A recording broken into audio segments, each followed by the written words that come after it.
இப்படி பேசிட்டாங்கல்ல. ஆனா ஒன்று நினைத்துக் கொள்ளுங்கள், சொல்லப்படும் எல்லா வார்த்தையும் கவனியாது. உங்களை பார்த்து கேட்குறேன், உங்கள் மேனேஜர் இருக்கிறாருன்னு வச்சுங்களேன். உங்கள் மேனேஜரை உங்களுக்கு நல்லா பிடிக்கும், அவர் சம்பளம் கொடுக்குறாரு, அவர்னால தான் நீங்கள் இவ்வளோ தூரம் நல்லா இருக்கிறீங்க.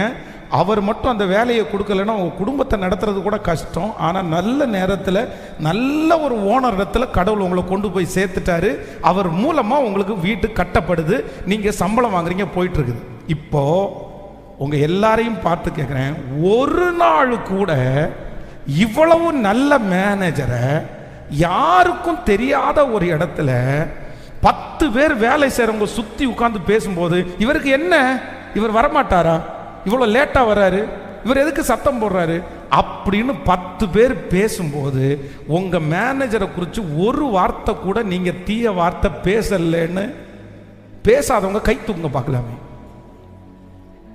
கர்த்தர் பார்க்குறாரு.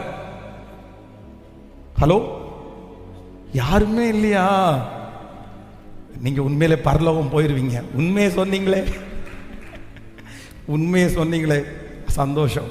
அப்போ ஒன்று நினைத்துக் கொள்ளுங்கள், இப்ப அந்த மேனேஜரை குறித்து ஏதோ சுற்றி இருக்கிற சூழ்நிலை, நம்ம அவரை பேசணும்னு நினைச்சு பேசல, அவரை திட்டணும்னு நினைச்சு திட்டல, அவர் கெட்டவர்னு சொல்லி திட்டல. ஆனா அந்த சந்தர்ப்ப சூழ்நிலையில அந்த இடத்துல ஒரு வார்த்தை, அவர் ஆமா அவர் பண்றது ஒன்றும் சரியில்லை, எதுக்கு தான் இப்படி பண்ணிட்டு திரிகிறாரோ அப்படின்னு சொல்ற அந்த வார்த்தைய உங்க மேனேஜர் கரெக்டா கேட்டு மனசுல வச்சு உங்களை பழி தீர்த்தாருன்னா எப்படி இருக்கும்?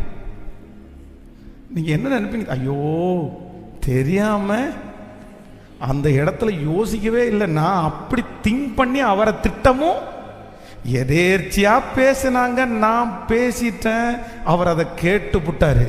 அப்போ ஒன்று நினைத்துக் கொள்ளுங்கள், நீங்களே இப்படி எதேர்ச்சியா 10 பேருக்கு முன்னாடி இருக்கும்போது மனசுக்குள்ள அவங்கள்ட்ட நல்ல ஒப்பீனியன் இருந்தாலும் அவங்கள குறித்து ஆமாஞ்சாமியாவது போடுவீங்கன்னா, உங்களை குறித்து நீங்க இல்லாத நேரத்தில் 4 பேர் கெட்டதா பேசுவாங்களோ பேச மாட்டாங்களான்னு நான் சொல்லலை. எது சொல்லுது?